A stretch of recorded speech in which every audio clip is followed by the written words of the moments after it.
Hello. So I am Hyunjoo Kim, and from the Occupational Health and Policy Forum. I'm also from the Ewha Women's University Medical Center Occupational Environmental Medicine. So I'm going to be looking at the link between the rest breaks and the health problems in the school cafeteria workers or the school cooks, especially focusing on heat-related illnesses and musculoskeletal disorders.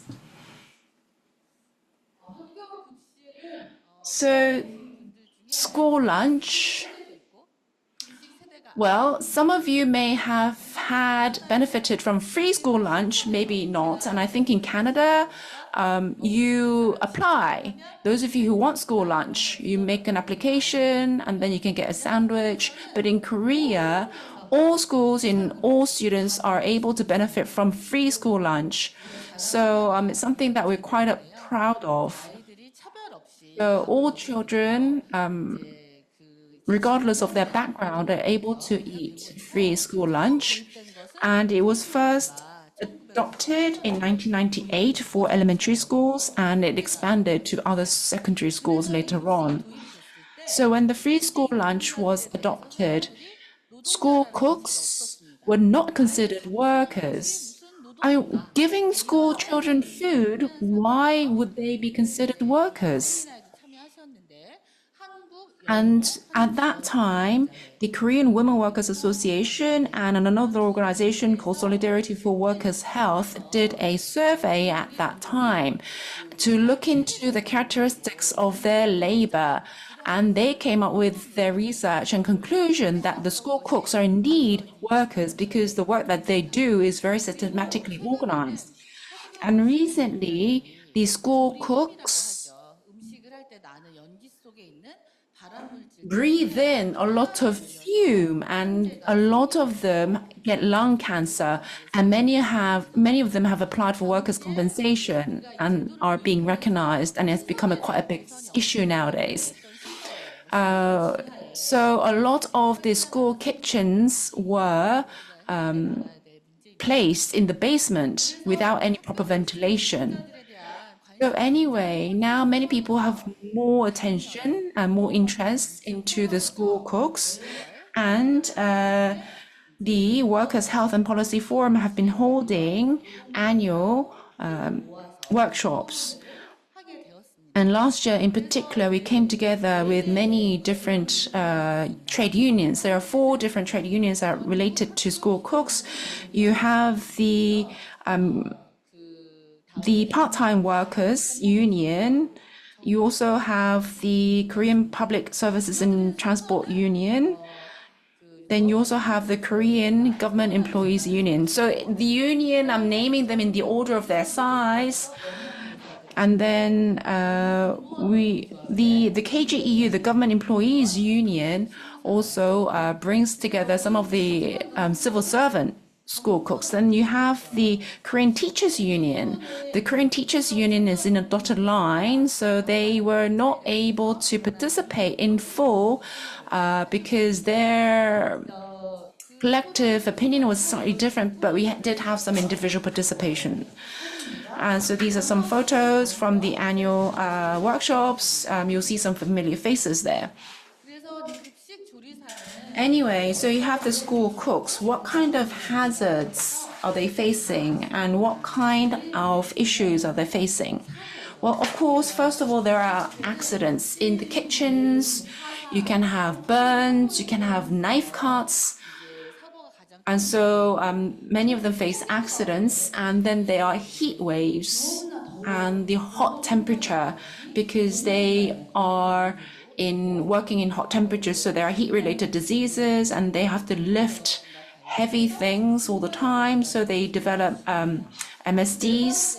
And the fourth, they also have a lot of cardiovascular diseases, which may surprise many people. In Korea, many people are suffering from over fatigue, and over fatigue eventually leads to cardiovascular diseases. And a lot of these cardiovascular diseases from overworking has been recognized under workers' compensation. Cooks usually work maybe half a day, but only when you work more than 52 hours per week will you be recognized under workers' compensation scheme for cardiovascular and overwork. But nonetheless, even though the school cooks are considered to work less hours per day, nonetheless, a lot of them develop cardiovascular diseases as a result of overworking. And so this needs more research. A lot of them develop lung cancer and also other kind of respiratory diseases. So in 2004, there was a first research. So the conclusion was that as the number of meals increases, so does the risk of musculoskeletal diseases. This may seem obvious, but we were able to actually come up with verifying evidence to this kind of statement. And so now a lot of people are worried that the school cooks are facing a lot of heat-related illnesses and hypothermia. So delivery workers and those of maybe there are also some people who are actually going to different houses to install air conditioners are actually suffering from heat-related illnesses. And you can also verify the heat-related illnesses through the emergency room monitoring of heat-related illnesses. So according to the survey, among 1,564 heat-related illness patients, about 45.3% actually got that illness from the workplace. So you may think that heat-related illnesses are usually suffered by the elderly, but that's not really true. In fact, nearly half are workers. So anyway, today, my presentation is going to be focusing on breaks and health. So I think we need to think about breaks, what they actually mean. So when you are done with working, you rest and then you feel better. That's the normal cycle. The psychological and also the physical burden has to be alleviated properly through sufficient breaks. Otherwise, that kind of strain accumulates and starts to impact the body. And adequate break time has to be ensured. Otherwise, the hazards while working will also increase and the exposure time itself will also increase. And so if we don't provide adequate breaks, then the workers can develop cardiovascular diseases, musculoskeletal diseases, and other kind of accidents, etc. In Korea, according to the labor law, after 4 hours of work, 30-minute break has to be guaranteed. Anyway, so the purpose of the research was to look into the actual guarantee of the break time for school cooks and also any kind of relationship breaks have with the MSDs and also heat-related diseases. So actually in Korea, we have 70,000 school cooks and the 3 trade unions partnered in order to perform the survey. And so we sent out text messages linking to surveys to 6,700 workers. And then we eliminated some invalid responses and we focused on the 60 to 144 responses. So we looked into the heat-related diseases like rash. Actually, we didn't look into heat stroke because it's quite fatal, so we excluded heat stroke itself. We also looked at the time of exposure to heat, and we also surveyed whether there were preventative measures in the kitchens. So the Ministry of Education has put into place regulations and law, some preventative measures like having a temperature gauge inside the kitchen, air conditioning, etc. Students like fried food, but the more fried food you have, and also the more fried food the cooks have to cook, the more exposed they are to heat. And also sometimes they have to sterilize all the kitchen equipment by boiling it. And so that's also another risk factor. So trying to decrease amount of fried food and also the frequency of hot water disinfecting. We also, so that was the first set of variables we used, and we also used another set of variables. So we then also looked into, through the survey, how many times they had treatment for the MSDs during the past year, and how many hours per day they had to endure. That puts a strain on their musculoskeletal structure. We also asked about whether the statutory breaks are being guaranteed. So the law does say 30 minutes per 4 hours, but those of you will know that those breaks are not properly guaranteed for the school cooks. So we also added that question in the survey.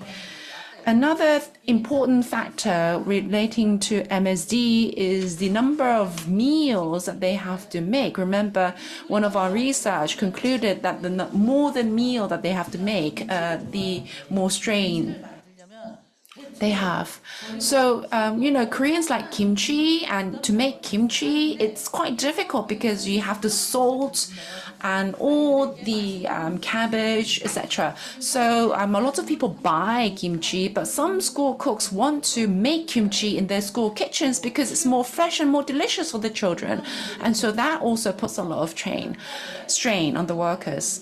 And then we also then analyzed the breaks, and then we looked into the link between the rest breaks and the MSD and the heat-related diseases. So we used the multinomial logistic regression to do the statistical analysis.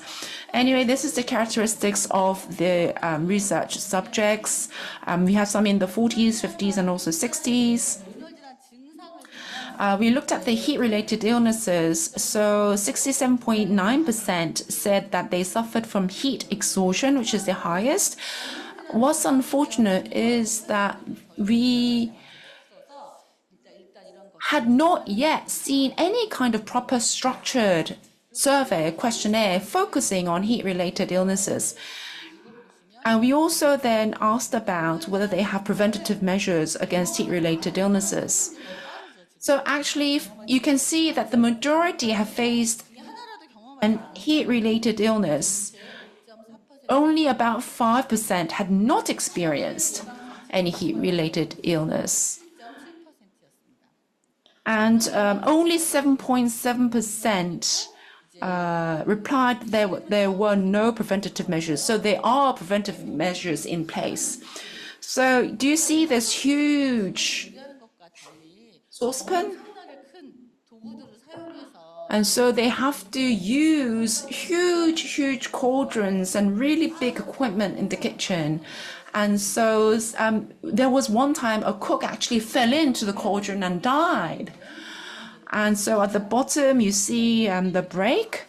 You see them taking a break in their rest area. So you see this table shows the link between the rest time and the heat-related illnesses. Now, obviously, the OR refers to the odds ratio, how much the risk increases vis-a-vis those who take a break of 30 minutes or more versus those who take a break 30 minutes or less. And so it looks into the relationship between the heat-related diseases and rest areas. And basically here at the bottom you see in red that if we increase the rest break, then the risk decreases by 1.84 times. And in the case of MSD, we know that the number of meals has a correlation. But those cooks who rest on a frequent basis also face less MSD. So on the right-hand side in this table, well, there are many different types of MSD. And on the last column, it shows the numbers for those who are suffering from various types of MSD. And you can see that depending on the number of meals that they have to prepare, their risk increases or decreases. But at the bottom rows, you see that depending on how many breaks that they are able to take per week, their risk also decreases or increases. So basically, there were some limitations to this research. Because one limitation is that this research was a cross-sectional, so we were not able to look into the temporal precedence, and also the sampling was done the arbitrary level. So in other words, we did the survey via the trade unions, which means that they are trade union members and thus more interested in the issue. And but this is actually the first time we have this kind of survey on this kind of level. And we worked together with the 3 trade unions, and thanks to their support, and we were able to perform a broad survey, and they also supported the symposium, by the way. So we still lack research and documentation about the breaks, but I think this research was meaningful in the sense that it was one of its kind when it came to looking at the link between the break time and the different diseases. That'll be my presentation. Thank you very much. Thank you very much. Well, in the school cafeteria, I didn't know that actually the ladies there are making kimchi. I bought it, so my children are having like homemade kimchi at school. The Korean children are actually having very good meals at school. But when it comes to the people, the workers who are doing the work for our children, we should be more appreciating to them.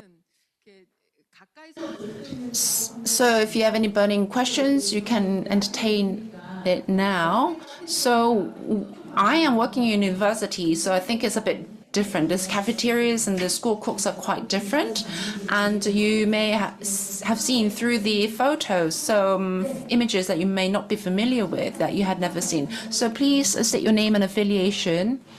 Thank you very much for your presentation. I'm majoring in economics at the Seoul National University. I'm a student here. I'm curious to know, well,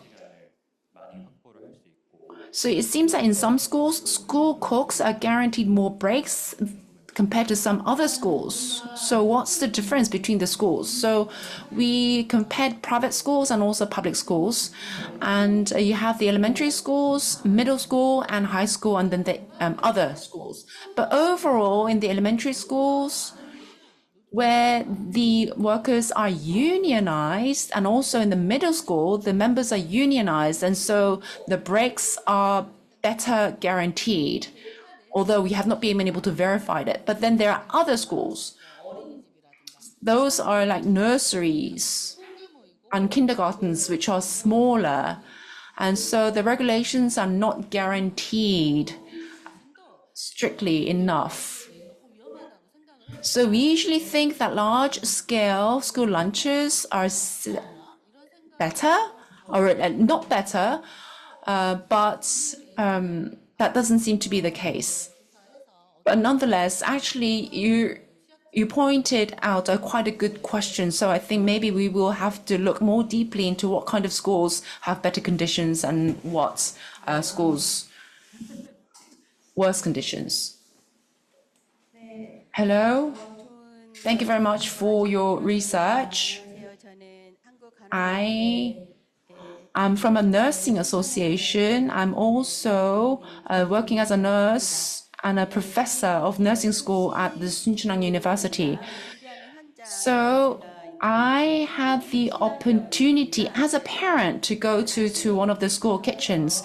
So I went to this kitchen early in the morning to monitor all the groceries coming in and whether the cooks were being hygienic. So I was looking from the parents' perspective, and the workers probably would have felt a bit more of a burden and pressure because you have a parent coming in to monitor them.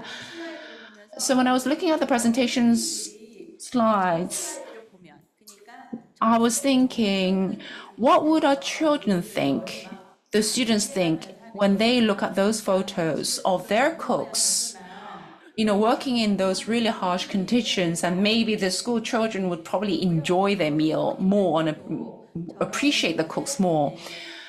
But I think also parents, when they monitor, should not just focus on the hygiene, but also focus on whether the cooks are having sufficient breaks, because we don't want them to be hurt or injured during the process. So I think maybe we can try to add that to the monitoring item.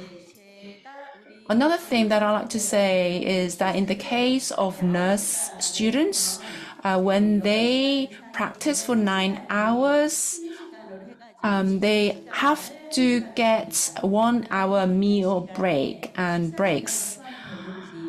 And so my question is, when you talk about break time for the school cooks, does that also include meal time? Because if you say 30 minutes, then do they have to eat their lunch and also take their break within 30 minutes? Because if that's the case, then it's not a real break because they really have to hurry through their meal. When it comes to the law itself, the lunch is not paid. And so the length of working hours in Korea is 9 hours. And so 1 hour is one lunchtime. So it's 30 minutes plus 30 minutes. And that has been put together to give 1 hour lunch break. And so there are some school cooks who get 1 hour, some who get 30 minutes, which is why we asked not how many minutes they are guaranteed the breaks, but how many times they guarantee the breaks. So we don't have the data, but I'm sure you can assume that the reality on the ground is that they eat within 10 minutes and then they take a very short break. I also, since I'm an expert in occupational injury, I usually imagine huge, large factories, but I think school kitchens is a completely different world with its own characteristics, which we have to take into account. I saw a newspaper report that the school kitchen work is so intense that the school cooks don't tend to work a long period of time. The retention rate is really low. So actually, I did mention this in my presentation, but we're also looking into the issue of the lack of manpower, whether they are able to take holidays, and also not just breaks, but also days off. Anyway, basically what we have found is that there is indeed lack of manpower, and when there is lack of workers, then the authorities tend to bring in just part-time and contingent workers who are not properly trained and who are very poorly paid. And so those are also issues that we have to consider in order to be able to resolve the health issues of these women workers comprehensively. The 3 unions that I mentioned have come together to form a coalition against lung cancer. But if we are able to find an alternative to this issue of lung cancer, we have to have more workers because one cook has to prepare less meals. So it's something that we have to continue to work on. Thank you.